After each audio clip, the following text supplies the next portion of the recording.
Hello and welcome to Maresh Vineyard here in the Dundee Hills, planted in 1970, making it the 5th oldest vineyard in Oregon.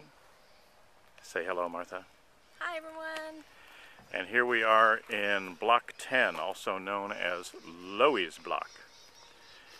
We have Block 10 and Block 12 here, which combine to make 7.29 acres.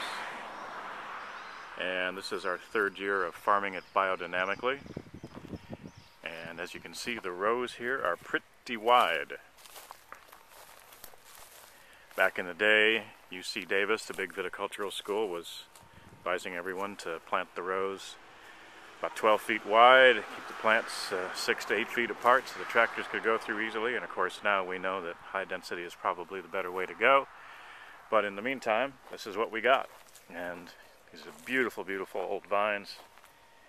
You can see the trunks there, the thickness of the wood. And this is old Pomard clone on its own roots.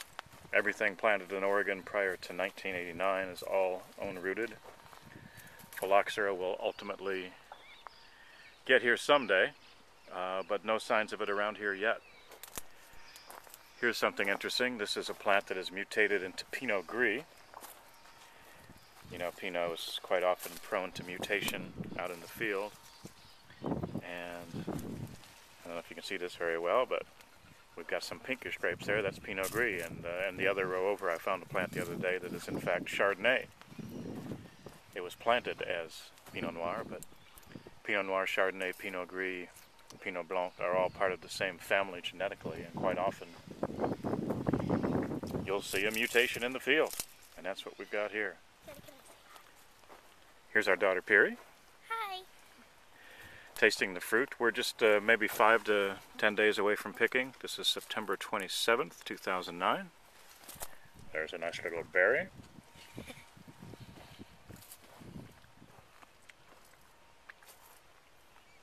The skins are starting to get kind of papery. The seeds are getting a little browner and starting to get a little harder, but not quite that hollow, crunchy thing that we're looking for. So we're not quite ready yet, but getting close. We sampled this morning. The sugars are in the 23 brick range, and so we're very close.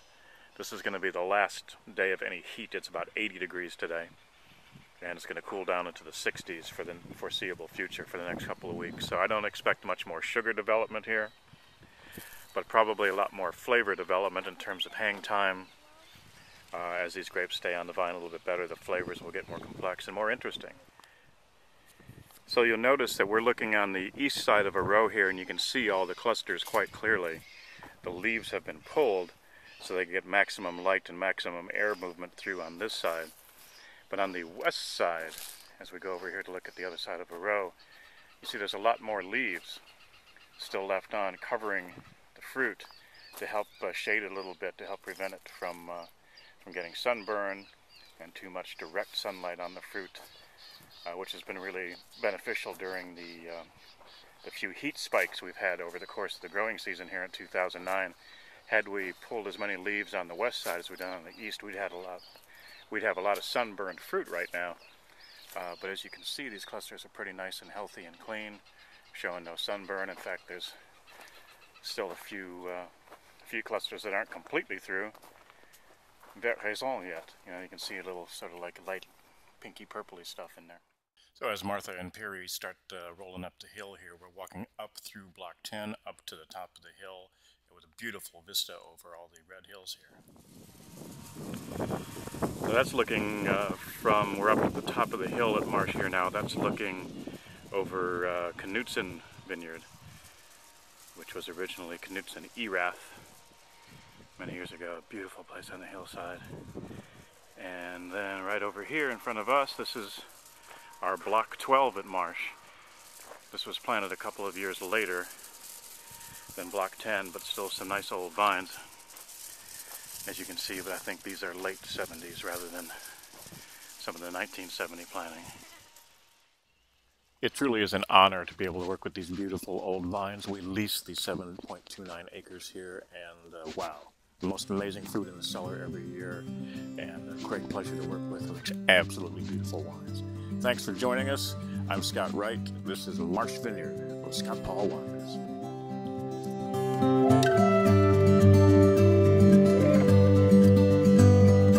Yes, I understand that every life must end.